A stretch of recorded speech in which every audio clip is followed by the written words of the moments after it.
everybody. This is Jim Cornette, pro wrestling legend, and you're listening to the Book in the Territory Unprofessional Wrestling Podcast. This is the artist formerly known as Daryl Van Horn, James Mitchell, the Sinister Minister, and I'm here to let you know I would rather slam my cock in a car door than to miss the dulcet tones of Hard Body Harper, my illegitimate son, on Booking the Territory Podcast.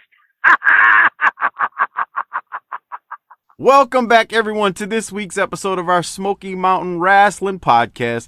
This is Smoky Mountain Wrestling, episode 153 from December the 31st, 1994.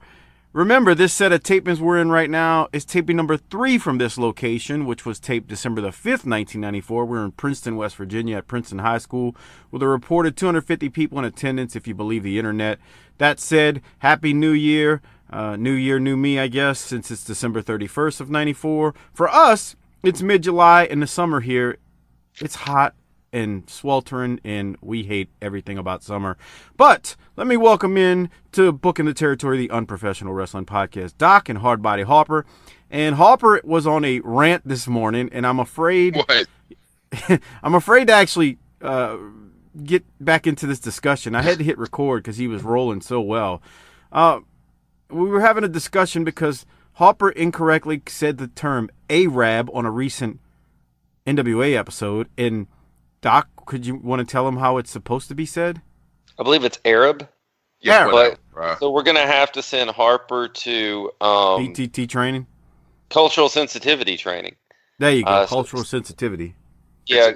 It's Arabs. Okay.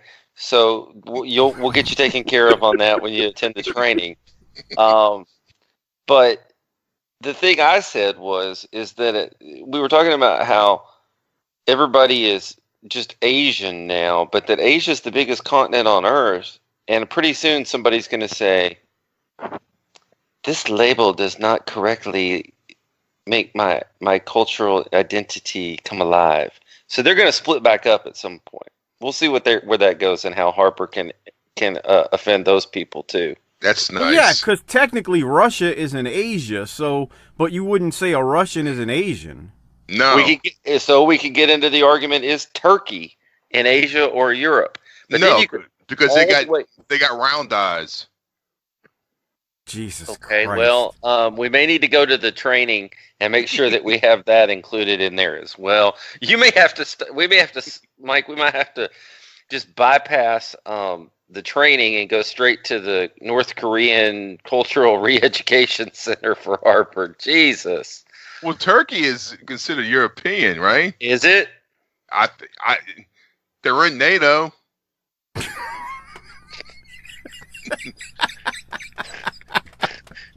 I can honestly say that was not what I was expecting to come out of your mouth. So, I feel like we're treading on very, very thin ice here, guys. I just got to say, I'm going to bring this back here.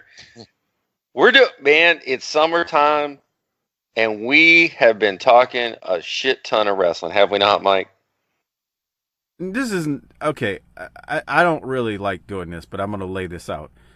By the time you hear this will happen close to about 3 weeks ago. But Monday, I recorded with Tracy Smothers. You've heard that by now. Tuesday, Lance and I did a world-class show. Wednesday, Doc Harper and I did an NWA show. Thursday, we did the first Clash of the Champions. Today, we're doing Smoky Mountain Wrestling. So, yeah, we're doing a shit ton of wrestling, man. It's a lot. Hey, so become a patron if you appreciate that at tinyurl.com/PatreonBTT. I'm not kidding you. 4 nights this week and 1 day this week, an off day from work, I have recorded BTT stuff. And these guys have as well. So there you have it. Well, and let me tell you this, man. We were tired. We were both blown up last night, but Harper, the Clash was fucking amazing, dude. Yeah, I gotta watch it. We had a blast, man. We did say this on the show to the people. If you usually don't watch along, it'd be worth it to go back and at least watch the Fantastics and the Midnights, the Arn and Tully match, and definitely Flair. Flair was a genius. And guess what, Harper? I put Sting over. Did I not, Mike? You didn't have a choice, if we're being honest. I mean, I always have a choice. Who's he working with, though? Well, the best ever. Yeah. I mean, that's like they say Piper's best match was with Bret Hart. I mean, well, yeah. Who's he working with? But Harper, the thing was, Nikita has had matches with Flair, and you wouldn't say, "Oh, that's 5-star match." But, dude, Nikita's beyond. That's fucking Nikita, bro. That's what we said. That's exactly what we said. Right.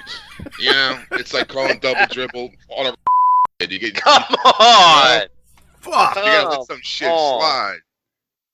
Let me come out and I gotta issue a BTT press statement on that.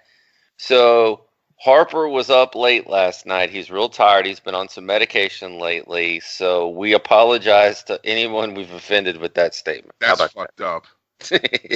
Mike said delete that. I'll put a beep over it. Okay. I put a beep over something like 2-3 weeks ago. I know y'all didn't hear it because y'all didn't listen back. I don't even remember what you said. It wasn't even that bad, but I put a beep over it, like a censor beep, and I had a ton of people go, "Well, I need to know what he said." For the life of me, it couldn't have been that bad because I don't even remember. He said Dusty's kayfabe girlfriend. No, it was something else he said. It was, I don't even remember. It wasn't even wrestling related because I remember it. But in my mind, look, I'll break kayfabe for a second. In my mind, I was like, if you lay a beep over it, folks they'll think even worse. They'll be like, "Oh fuck, what did they censor?" Because that's what you do naturally as a person. Imagine what people must think when the filth that emanates from our mouths onto this format, and then you make the decision to beep something. Right. Sullivan says this all the time. What people can imagine is far worse than anything I can do. It's like when especially when you talk about the Army, dude. They're out there thinking the worst about everything. It's like when Ivan said, "We're gonna deal with you old country way." That's right. Your mind, justice, pal. You're like, what they gonna do? Hang him by his balls in Siberia and let the dogs eat him? So, well, I gotta tell you right now. First of all, Harper, how you doing this morning? I'm doing great, man. I was wondering what happened to that episode that you didn't download or whatever with the special person. Oh, the lost episode where well, see, I went to attend the training after that, and apparently you didn't. No. Yeah, the less we talk about that, the better. Okay. Okay, brother. So, now that we know that Harper's been up all night and dealing with hurricanes down there in the Gulf Coast, we got a hot hour here, man, or a hot 45 minutes. I got something staring me on the screen I want to talk about, so maybe we should get started. Yeah, we should. So, Harper, I know you missed the last two. We'll bring you up to speed if you have questions. I wouldn't say there was a bit of recaps, but we had some fun. Those are some good episodes, I will say that. But these two episodes... Hey, what? Can you give me the beginning? Yeah. No. Look at these shitheads on the front row when they come in. You think these guys need some BTT sensitivity training? Look at these kids. Jesus, Doc, I don't have a note. And with that guy, he was like a fat Fred Savage. Ugh. He's all right. I mean, is there anything worse than a white teenage boy?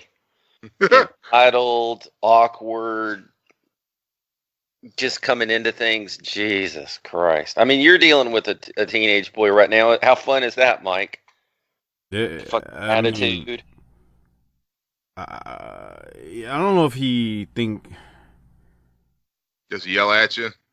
No, he doesn't. He's fine with that. It's just that I don't think he realizes yet the world doesn't owe him anything. Especially as a African American kid, he needs to.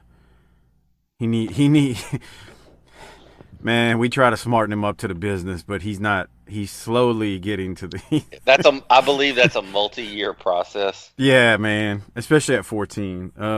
No, he doesn't. He's never given me attitude about stuff like that. I mean, the attitude like sucking his teeth and stuff, but raising his voice and getting stupid. Nah, he ain't that dumb. Anyway, okay. Well. So let me get into this and I'll throw it to Harper. So Les and JR tell us that they are going to show some recent highlights from the NWA tournament where Candido won the tournament. And he beat Tracy Smothers in the final of that tournament. And then Budro is going to take on Brian Lee for the Beat the Champ TV title. Harper, it sounds like you got something from this, so go ahead. What? For this match? No. The opening, when they were talking about the NWA title. I guess it would be nice if he was wearing a belt when he came out. I thought the same thing. If you're going to bring it up, my next question, if I'm someone watching this in 1994, I'm like, if he's a champion, where's his fucking belt at? We got to call it straight. I agree. Because the champions have a belt. Well, the Beat the Champ doesn't. Well, he has an envelope. Yeah. That's check. That's what he nut checked. A nut check. You get it? Yeah. I won't go through the full tournament, but I can tell you the semifinals of the tournament. It was Tracy Smothers. He pinned Eddie Gilbert. Chris Candido pinned the Dirty White Boy, and then in the finals, Chris Candido pinned Tracy Smothers to win the vacant NWA. Yeah, they World mentioned title. that in the match that three of the four semifinalists were Smoky Mountain guys.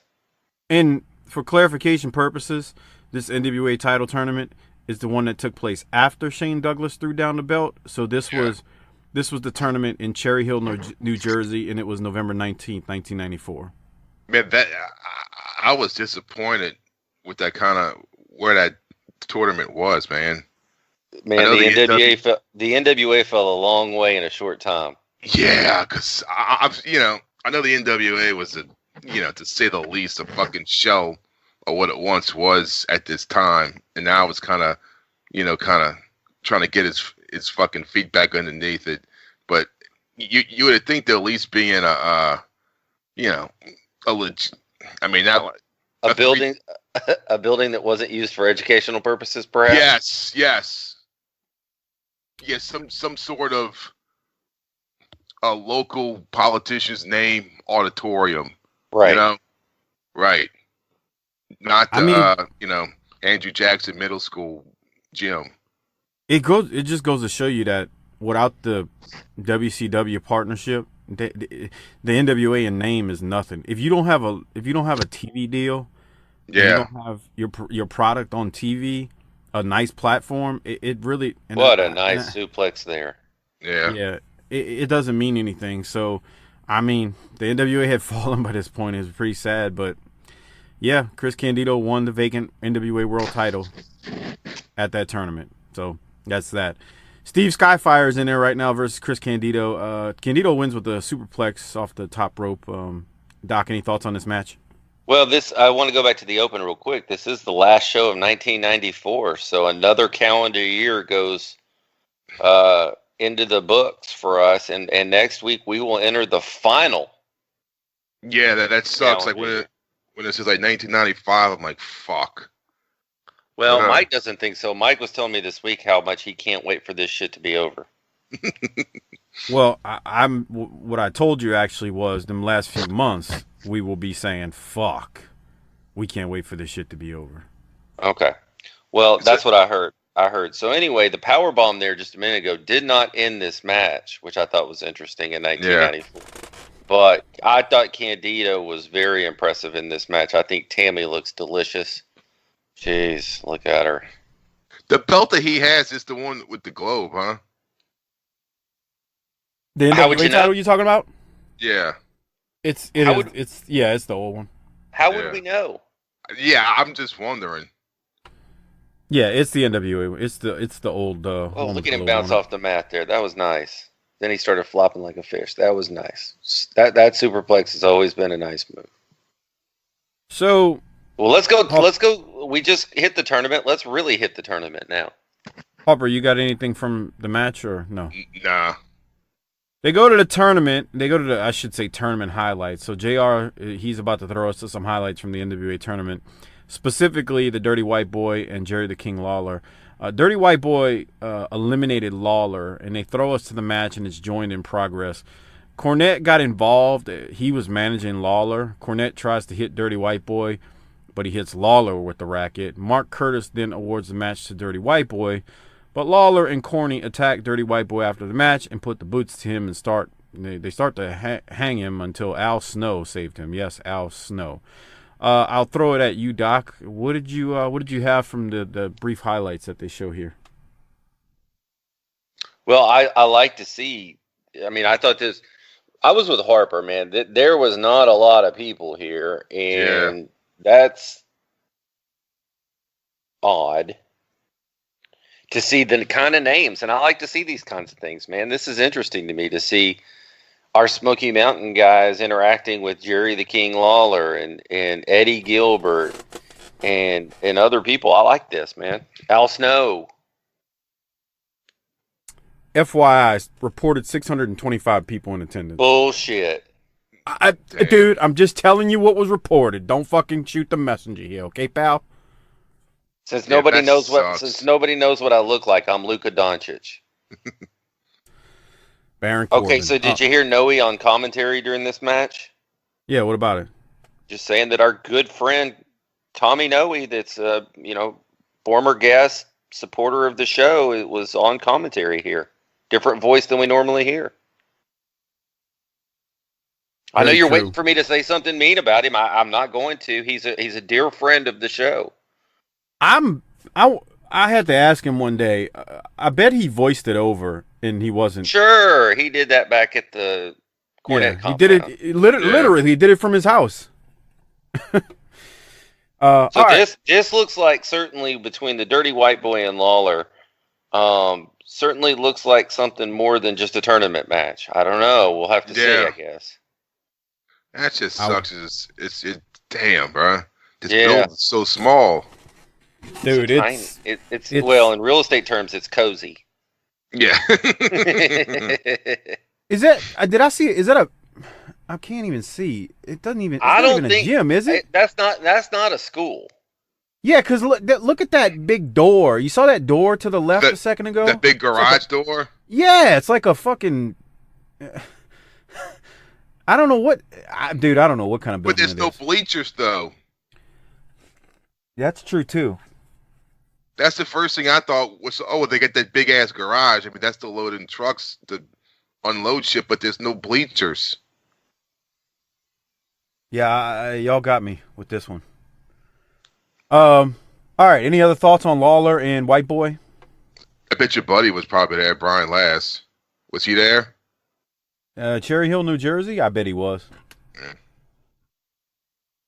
Dude, they are hanging him with cord. That's not even a rope. I just realized that.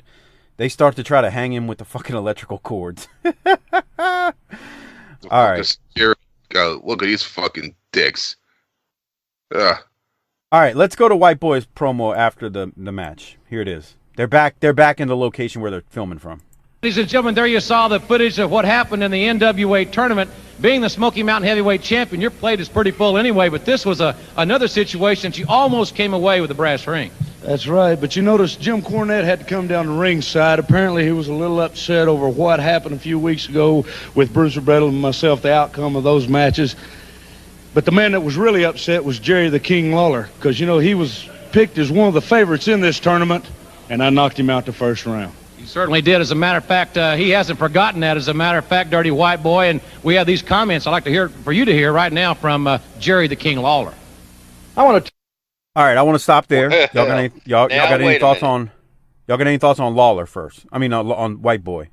My note here was that DWB. I mean, he's their guy. I mean, he's one of the people. But, man, now one of us, and go with me here, but one of us is now rubbing elbows in a legitimate scrum with world-famous Jerry the King Lawler, man. That's big time. You saying Lawler being here is big time? Hell yeah, it is. Yeah, I mean, come on. Of course. Another big name from the World Wrestling Federation has found its way to Smoky Mountain. Harper, you got anything, or we keep going? Uh-oh. You might have to step away. All right, let's go to Lawler now. Take just a minute to talk to you peasants. in Knoxville, Tennessee. No, I guess the word peasants is probably a compliment to you. You're even below peasants. You're below peons. The truth of the matter is, what you are simple hicks. That's right. You're hicks and hillbillies up in Knoxville. You see, I am King Jerry Lawler from Memphis, Tennessee. You know where Memphis is? I'm sure you've heard of it. That's the only part of the state of Tennessee that has any literate people in it. And we laugh all the time about you hicks and hillbillies up in East Tennessee. We laugh until we realize what a bad name you give the state of Tennessee. We don't even claim you bunch of jerks. You understand that? Don't even ever think of trying to move up in the world and come to Memphis, Tennessee, because you'll be so out of place, it'll be pathetic. You are right at home in Knoxville. The only city in Tennessee where you can't buy a house unless you have the exact change. And you know what, dirty white boy? You're right at home in Knoxville, too. That's your kind of people up there, isn't it, huh? You like to rub elbows with that trash. Well, I'm going to tell you what I'm going to do. One time and one time only, I, the king of the World Wrestling Federation, am going to venture into Knoxville. That's right. I'm going to fly into Knoxville, Tennessee, and I know I'll know when I'm there, because as soon as I step off that plane, I'm sure the stench will knock me to my knees, and that's a lot more than you'll ever be able to do, dirty white boy. Do you understand that? But some kind of way, I'm going to be able to find my way to that arena for Super Saturday Night Fever, because I've got a mission to accomplish. I'm like the king on a crusade. I'm coming to Knoxville to take care of a little unfinished business, and you know what I'm talking about, don't you, dirty white boy? Huh? You piece of Knoxville trash, you know exactly what I'm talking about. You cost me the NWA title, didn't you, in that tournament? I haven't forgotten it. Kings don't forget stuff like that. I go around reminding elephants of things they forgot. You understand that? And it's taken till now to be able to get there and give you what you deserve. I'm coming to Knoxville to take something from you, dirty white boy. Oh, I thought about it. What would he have that I would want? Certainly not the dirty white girl. Oh, boy, she'd be easy to take, but I don't want her. She's had more hands on her than a doorknob. But let me tell you something. You do have something that I want. It's the Smoky Mountain Wrestling Championship. And believe me, I'm coming to take it. Mark my words, because kings don't lie. Super Saturday Night Fever. I'll be there, dirty white boy, and I'll be the champion. All right, well, there we go. Jerry the King Lawler. Doc, what you got from it?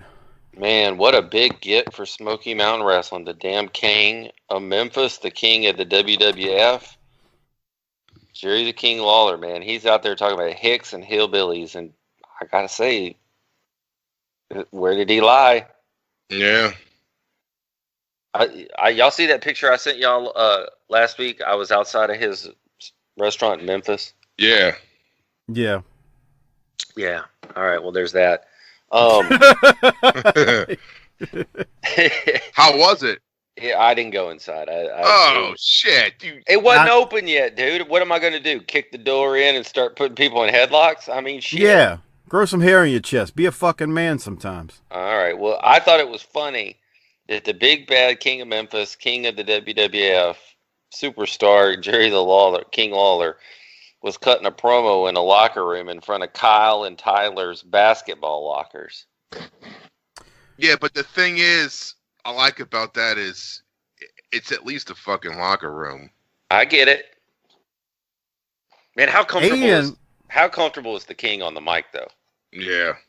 And I would need to go back and look at it. I know next week you can see it better. That's a WWF mic he's got. So I felt like that's at a WWF location somewhere. Well, shit, they were running high schools then, too. Yeah, don't tell people that. They don't believe you when you say that. No, they're the worldwide leader, you know. I mean, sure. Yeah, they act like that shit never happened in that promotion. Into 1994, they were probably about 4 months from Corny buying WWF. It's true. mean, we're being a little sarcastic, but you know, we get the point. All right. But this is huge, man. Yeah. Yeah, you got anything else from Lawler right there, Hopper? He sounds like anyone that's from New Orleans when they describe the rest of the state of Louisiana. It's exactly what he sounds like. That's true. Well, so and the other thing I did some looking. We have an international audience, so I want to kind of paint a picture here because I think a lot of times we talk about the Smoky Mountains and it's like, well, it's all this little area here. Tennessee is a long-ass state. It ain't wide, but it's long. So I looked up Memphis to Knoxville. That shit is 390 miles. Well, yeah. For our international audience, that's 624 kilometers. That's a long way. I mean, well, yeah. I mean, it's like the same thing when people think, oh, Shreveport's in Louisiana and so is New Orleans. Yeah, that shit's 5 hours away. It's two completely different cultures. It's two different states. Yep. That's North Louisiana versus South Louisiana. I totally agree. Yeah. Bunch of Baptist fucking Bible thumping shit. Jesus Christ, Hopper. What, bruh? Am I lying? I'm not commenting on that. Come on, man. Why are you going to bury the people in Shreveport? I'm just saying.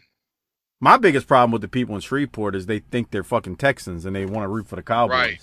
Mm-hmm. Like, well, dude, you're a Louisianan. Let me break some sour news down for you. They're not Texans. Well, we know, but they don't realize that. You're not a Texan either, Mike. Great. Yeah. I don't want to be one. And we'll keep moving this show because we got now the Dirty White Boy who's going to respond to what Lawler just said. He's back with Jim Ross. Jerry the King Lawler is never a loss for words. He's coming for you. He's coming on January the 28th on Super Saturday Night Fever. Well, you know, Jerry the King Lawler, on the 28th of January, you're going to walk into the Knoxville Coliseum. And you're coming for one thing, the Smoky Mountain Heavyweight title. Now, I don't run around with my face painted green and a bunch of stooges carrying my bag, and I don't have a bunch of midgets running around. This is Smoky Mountain Wrestling, tough guy. If you're coming after this belt, you're going to have to come and be prepared to fight. Now, I haven't forgot anything about Buddy Landel. But Landel, if you want a shot at this on that same night, you have to beat the wild-eyed Southern boy, Tracy Smothers, to get a shot at this. Whoever wins that match between you two gets a shot at this right here. And, you know, I wish Tracy all the best in the world, but hopefully, Buddy Landel, I can get my hands on you and stomp your stinking guts out. But Jerry the King Lawler, you're the man. What is this? What is this? What is this? This match was supposed to be for Buddy Landel. What are you doing here? This is Buddy Landel's match. No. And you're giving it to Jerry Lawler? No, see, that's where you're totally wrong. Buddy Landel has to prove himself. He has to. Yes, that's exactly what I said. He's got to prove himself. He's got to climb the ladder to get a shot at this. And he just don't deserve it right now. We'll see about this. Yeah, we'll see about this. All right, ladies and gentlemen, there you hear it. We'll talk more about this situation. We got to go to a break, and we'll be right back. Don't you go away. All right, Doc, what do you have from that? Michael, I have a problem with this. What? Well, wasn't it last week or the week before where the Dirty White Boys signed a contract to meet? I don't care who it is. I'll fight them, and then signed a contract. Yeah, he did. So opinions aren't really relevant once we have a signed binding legal document. Yeah, I agree. Okay. Are you throwing a flag? I'm throwing a small flag on that, but I do like the fact that the title picture is heating up and we're putting some emphasis on the strap because that's not always the case in Smoky Mountains. So I like it. Hopper, you got anything from this? I mean, Buddy Landel's manager, his agent or whatever, he's the biggest guy there. I mean, Dirty White Boy's got to look up to him, literally. Yeah, he was a big dude. Who was that? Yeah, I've been trying to find that too in my sweet, spare, precious free time, but I haven't been able to. Okay, so here's what needs to happen. Email cornydrivethrough@gmail.com and ask Cornette who Robert Q. Harmon is in December of '94 in Smoky Mountain Wrestling. Because Doc and I can't find it anywhere. Buddy Landel's agent. He's being positioned not as his manager, but his agent. His name is Robert Q. Harmon on TV. Again, that's Corny, CORNY, drivethrough@gmail.com. There you go. It looks like Bill Watts. Harmon? He's some real big fucking older guy. Okay. Yeah. I see. Yeah, he didn't look like. I know what you mean. A statue. Right. Gotcha. Of like a big older guy, and he's dressed nice. I don't think he sticks around for long. Who was I can't remember. The green painted face guy? I think he was talking about Sting. No, he's talking about somebody in WWF when he said that. He's got to be talking about. That's what I was, because when he talked about the midgets. Well, he's talking about Doink. Well, yeah, because I remember at that time they had Doinks was versus, and they had the King's Court. It was a bunch of little midgets, right? And I'm trying. You're saying you thinking he talked about that, and then he's clowning WWF, but then you're thinking he's talking about Sting too when he says the face paint. Right. Who in WWF during that time had face paint? That's what I'm trying to think of, because Ultimate Warrior didn't come back yet. Right, he didn't come back until '96, I think. Something like that, yeah. Because I was a senior in high school. Yeah. I don't know who the fuck he could be talking about. That green face paint. Well, that's the beauty of it. It could be either WCW or WWF, probably. Yeah. Because he never says a name, which is kind of funny because the missing link. You think that's who he's talking about? No. Okay. I'm like, why would he say that at this point in time? Shit. I don't know. Doc, you got any thoughts on this? No. All right. So they then go to the last recap. The last thing I want to do is think about who had face paint in the WWF in 1994. That's nice, Doc. So then they go to a recap of Corny and the Rock and Roll Express versus the Infernos, where we thought Corny deserted the Rock and Roll, but he came back out and threw them a couple of tennis rackets so that they could lay some waste to the gangsters. The gangsters. Harper, you would have missed this, but it looks like he's deserting them, and then he comes back, and when he comes back out, he throws them rackets, and they have tennis practice on the gangsters. Let's just leave it at that. So I know it's a recap, so we'll just keep going. I watched it. I was wondering where they got the tennis rackets from. Cornette's got a bunch of them, but he comes out, he throws them all, and it's like, hey guys, look what I got. You gotta love it. I actually thought this was pretty funny when Doc and I did a review on it. It was pretty good. And they tee off on him, but we'll keep going. D'Lo Brown is going to take on the Inferno. Fire is his name. Buddy Landel comes out and has some words for Dirty White Boy during this match. Let me get to a timestamp because I thought there was one thing he said that was funny. Let me here it is. Let me tell you something, Jim Ross and Les Thatcher. When you're used to steak, you don't give a man hamburger. You understand that? I'm the #1 contender. I'm the man to beat. How do you figure that, buddy? You just got here. How do you figure you're the #1 contender? You got to earn it here. I walked here. in and stalked the champion the first week I was in here. Let me tell you something. I cover the ground I walk on, Jim Ross. Well, you may now, let do me that. tell you something. You two are the best at what you do, and I'm the best at what I do, and that's kicking people's teeth in. Let me tell you something. If I don't get that shot January the 28th with the Dirty White Boy, I'm going to be a very unhappy camper, and I can make some things happen because I've got a lot of money backing me now. Do you understand? I understand that. Well, Nature Boy Buddy Landel. You don't feed a man hamburger when he's used to eating steak. Doc, you got any thoughts on Landel on commentary? Well, Buddy's out and he's got a legitimate bitch, as we discussed. But at one point, Les called Buddy a class act, and that popped me. Proving once again that Les is one of us. He is a member of the Army as well.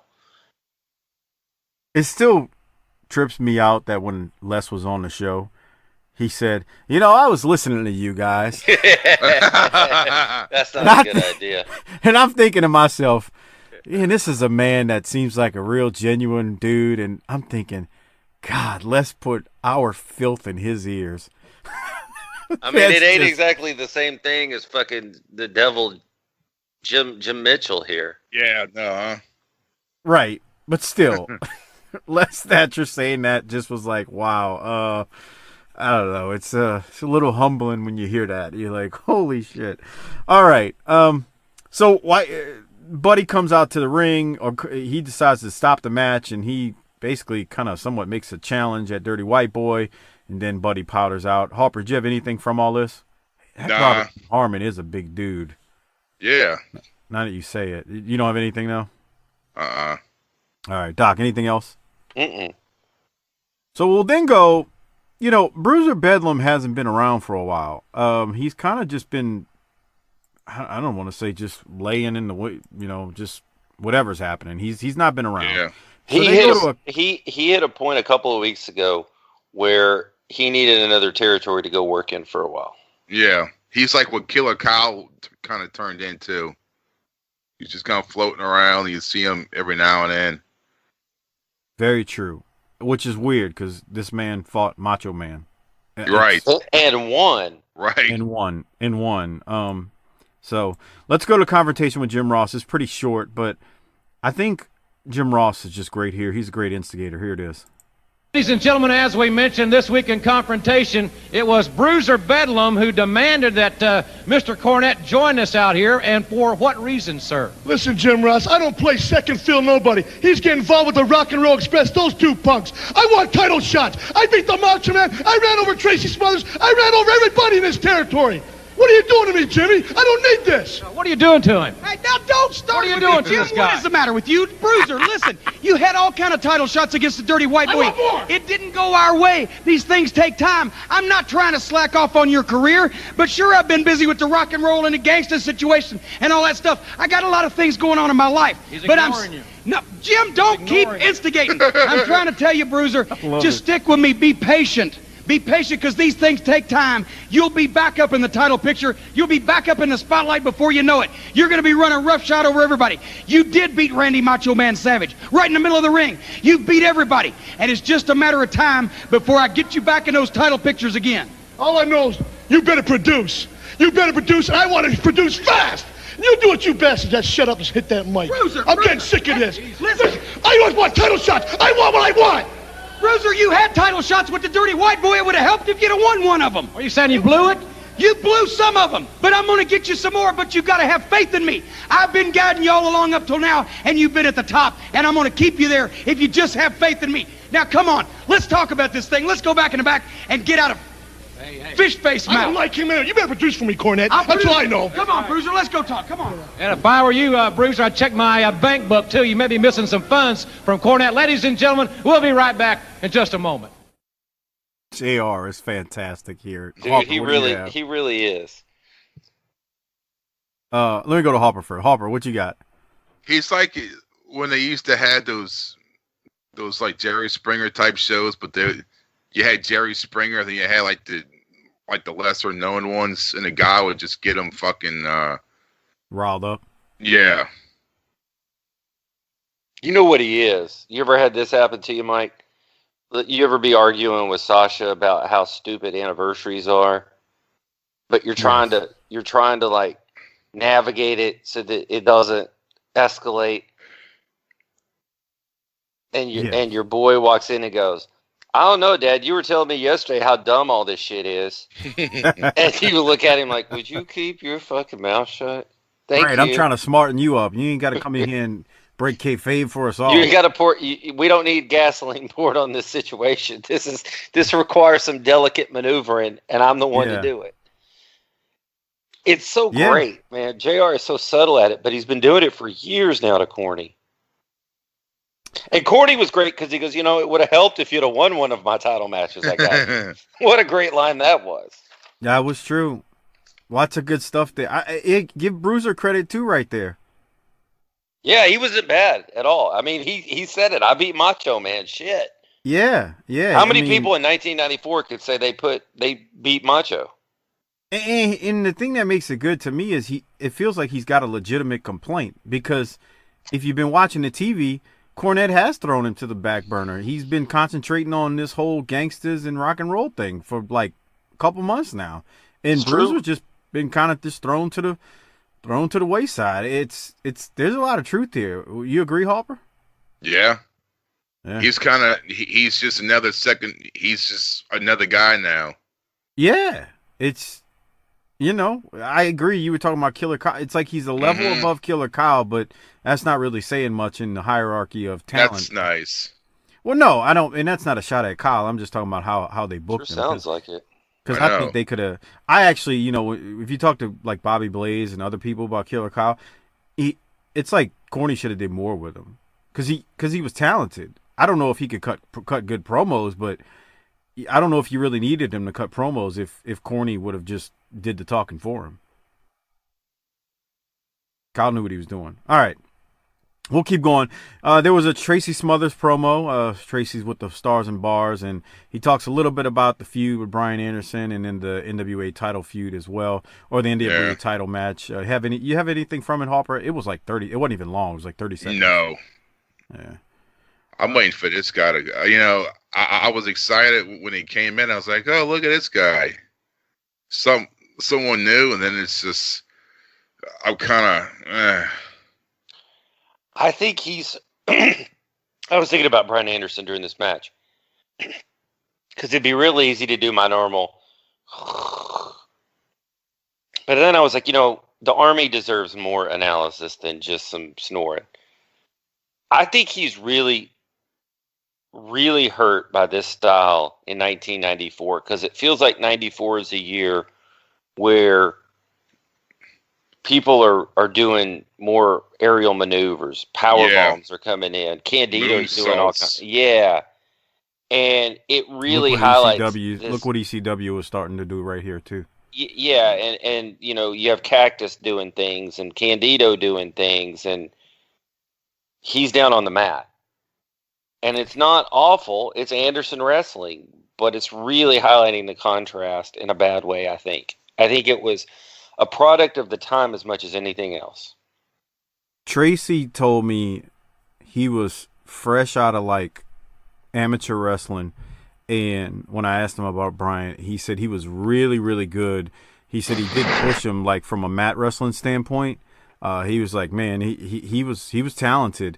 And then Tracy was like, I think I heard he went on to be a lawyer. I was like, yeah, you're right. And this aired. I haven't posted it yet, but it would have aired by the time this dropped. So Tracy put him over, but he wasn't. He wasn't in the business long. And to your point, Doc, yeah, it was just the style he was working at the time just wasn't like a huge thing. So, but you know what? I think he'd be better off with that style worked right today. Yeah. Yep. Than he was in 1994 when everybody was gravitating to a different position. Yeah, I agree.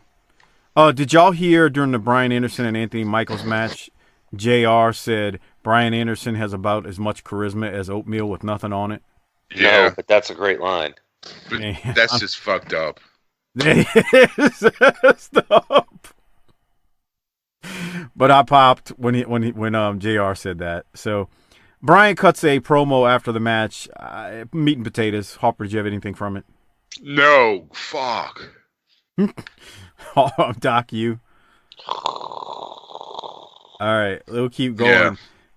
Yeah. We go to a promo, and JR tells us coming up on January 28th will be the Rumble Rules Battle Royal at the K-Town Rumble with a winner's purse of $10,000. It's basically Royal Rumble rules, and each man does have to put $250 in to compete, and then Smoky Mountain puts up the rest, and that's how they get to $10,000.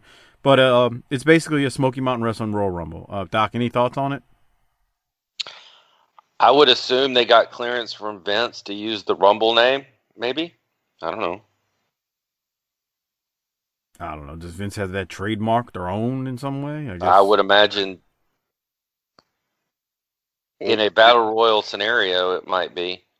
Maybe. But this is just called the K-Town Rumble, though. Right. I mean, I don't. But the rules are the damn same. That don't mean shit. Yeah, you can't trademark that shit. I mean. Yeah. Okay. Well, I mean, I ain't no attorney, but Let's call Brian Anderson. Yeah, let's call Brian Anderson and get him in. So it's basically a Royal Rumble at that. $10 All right. grand, There's man. a lot of other things going on in the promotion that I'm more interested in than this. How about that? Yeah. Even though this type of battle royal is the one thing, like you said, Doc, that WWE got right many years ago. Yes, it directs traffic in a crowded ring better than a normal scrum. Right, because you can get your shit in. It's a continuous, great. You can actually work hour-long angles thing. within the battle royal easier that way too, because you can You isolate sure the guys. fuck can. You sure can.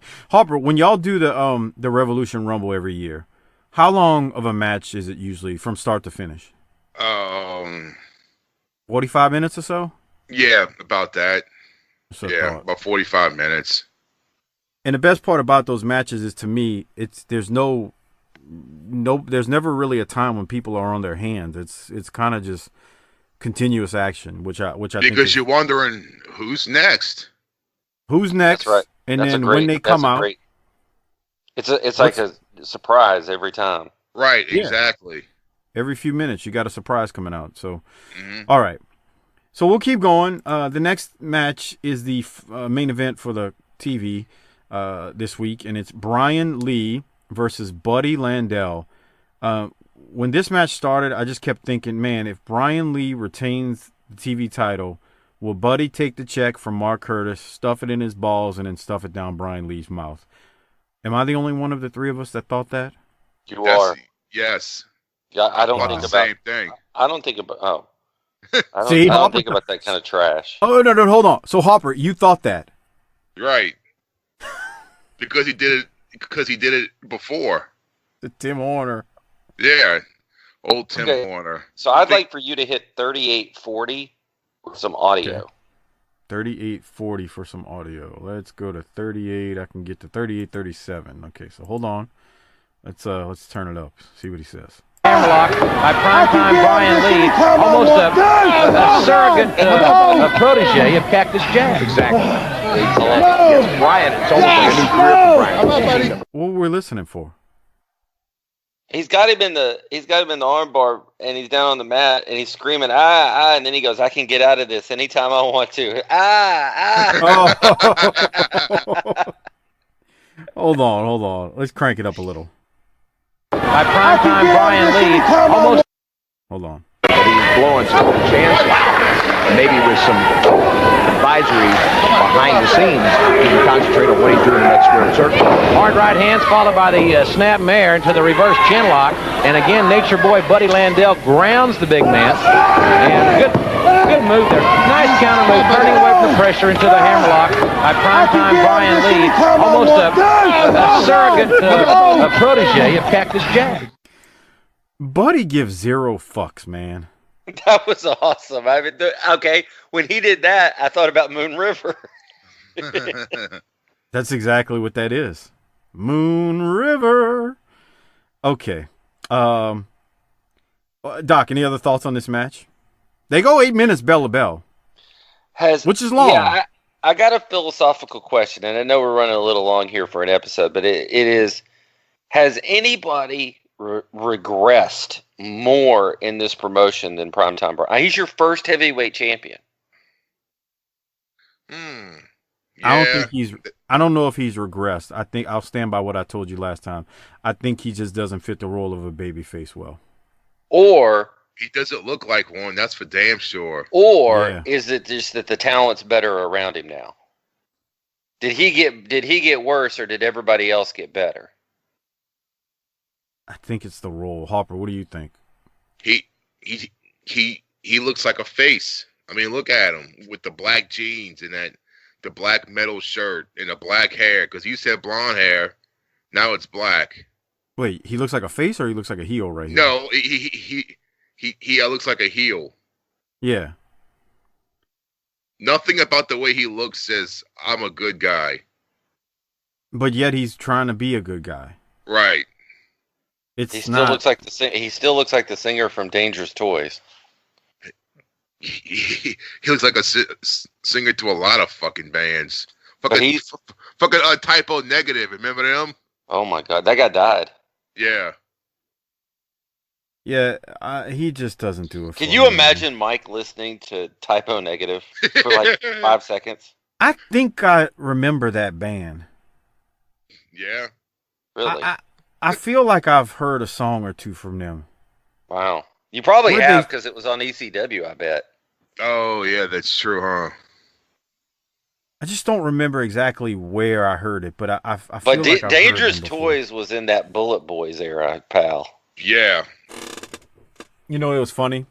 A couple of the BTT Army members were on the Facebook page. And Chris, I'm a butcher your name, so I apologize. Chris Zaha and David Jordan were talking about Black Sabbath. And now so that's greatness, so be careful here. I said, who's Black Sabbath? But I spelled it with one B. Evidently, it's spelled with two B's. And they said I was being racist. Is it two B's or one? Two. Is it? Okay. Look, Hopper don't even know. See? Yeah, I don't know. Y'all got me. Anyway. Be blessed and be a blessing. All right, let's keep going. Talking rock and roll music with Mike is like watching old people fuck. Wow. I don't know, man. I know a lot of dudes who'd like to watch old people. What? No, I'm just kidding. Oh, yeah, right. Right, Sabbath has two B's in it. See, even Hopper had to look it up. I don't feel so bad. I thought you meant Black had two B's. I was like, what? Like Thick has two C's? Right. Okay. Buddy ends up using the ropes and pins Brian Lee to become the TV champ, but I ain't here for Budrow 5-star matches. I'm here for Budrow promos and to hear him talking about busting some guts out. So that's all I had. And, Hopper, you got anything else from this match? No. Doc, what about you? No. He's the champ. He is the champ. And with that said, we are going to go to a Buddy cutting a promo as the champ. Here it is, and this is good. $1,000, you're the new Smoky Mountain television champion, but Buddy, your feet were all over the ropes. How can you be happy with this? That's the way I saw it in my monitor. And you need to get your glasses changed, Jim Ross, because when Brian Lee walked in that ring, he said, Buddy, please take it easy on me. I'm an old man, I'm a has-been, and then I slapped him so hard his daddy felt it wherever he's at. You know something, Jim Ross? To a lot of people out here like these pig farmers, $1,000 is about a half a year's pay. This ain't nothing to me. As a matter of fact, Jim, you need this a little bit more than I do. So you take that and go have a good time with it. Thanks a lot. Let me tell you something. I am the television champion now. I am a force to be reckoned with. I have some credibility now. So people, start taking notice. And remember the name, Nature Boy Buddy Landel. Tracy Smothers, January the 28th, you're the unlucky man to get in the ring with me. Let me tell you something. What makes you think that you're the #1 contender? I'm the television champion and soon to hold both titles, Smoky Mountain Heavyweight Champion and the television champion. All right, ladies and gentlemen, I don't know what more we can say. We'll follow up in the situation next week. Next week, we'll have highlights from Christmas Chaos. And next week, one-on-one, it'll be Cactus Jack and Bruiser Bedlam for Les Thatcher and the new television champion and Mr. Harmon. So long, everybody. I want camera to keep going. It looks like he's still doing shit. I'm afraid if it did. We might get Buddy doing the helicopter trick with his pulled out his pants. Dude, Buddy's got love handles and a gut, and he's out there flexing like he's Mr. I mean, look, these guys. Olympian. I mean, from when he sucks it in, it's not bad. The other thing here to keep in mind is that Buddy's calling Primetime a has-been. Buddy's 5 years older than Primetime Brian Lee, and Brian Lee's 28 years old there. Don't let the facts get in the way of a good story. The best part about what Buddy's doing is he's looking at the monitor that's right there.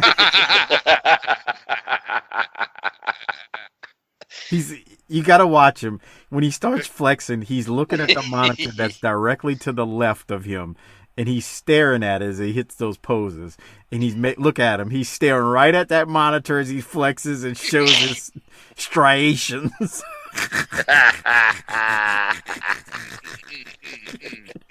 Jim Ross is like, those guts out. Jim Ross is like, what the hell? Okay. Good times. But Buddy told JR this $1,000 is chump change. You take it and go have some fun with it. And Robert Q. Harbin takes the check from Jim Ross after Buddy stuffs it in JR's pocket. Harper, awesome. What'd you have from all this? This is good shit. Fucking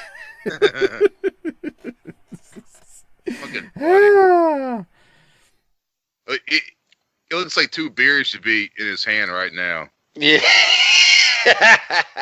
The beers were like photoshopped out. Dude, it really does. It does.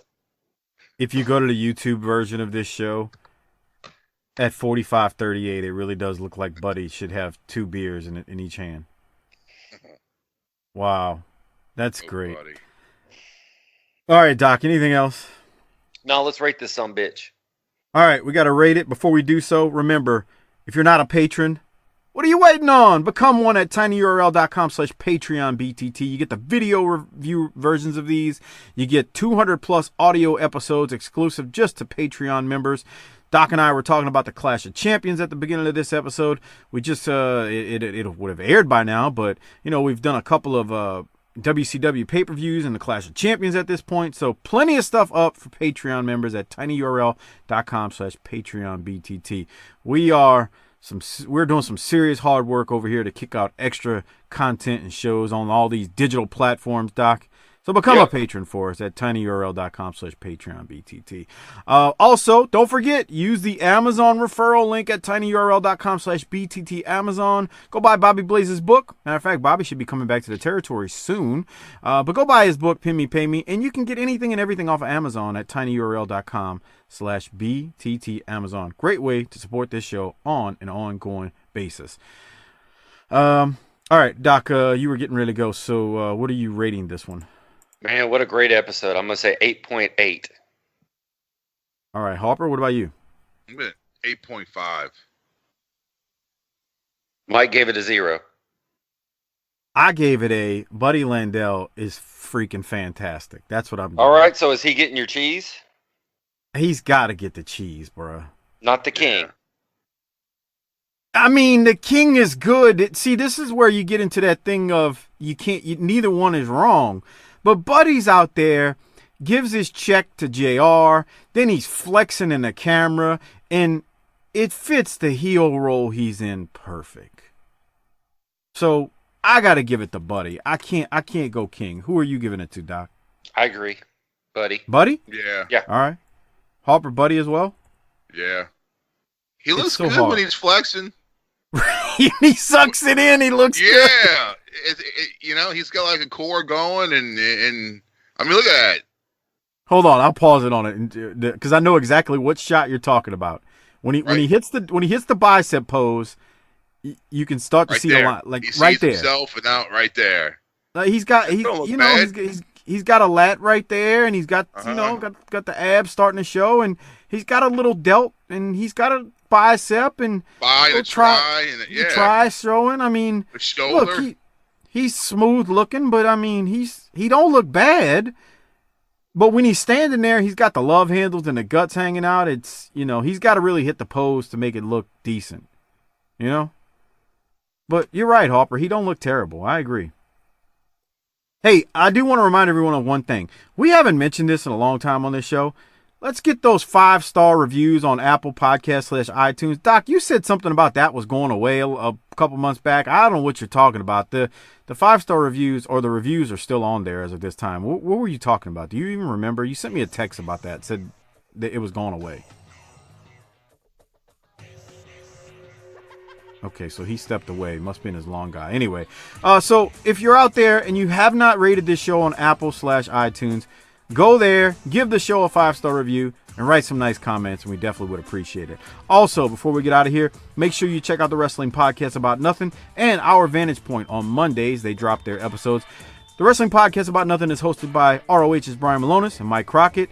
They do classic and current stuff. And then check out Our Vantage Point, the Retro Wrestling Podcast with Joe Murata and Michael Quinn, giving their take on the northern side of pro wrestling's history, the WWF. Slightly classier and definitely more professional than us, but still fun nonetheless. Those shows, Wrestling Podcast About Nothing, and OVP support us, so please give them a chance and support them. Harper, I don't have anything else, man. You got anything before we get out of here? Nope. All right, man, hit the tagline and get us to the next episode. Bitch.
Before we get out of here, I want to thank all the patrons out there that we have who make this show possible twice a week, each and every week for free.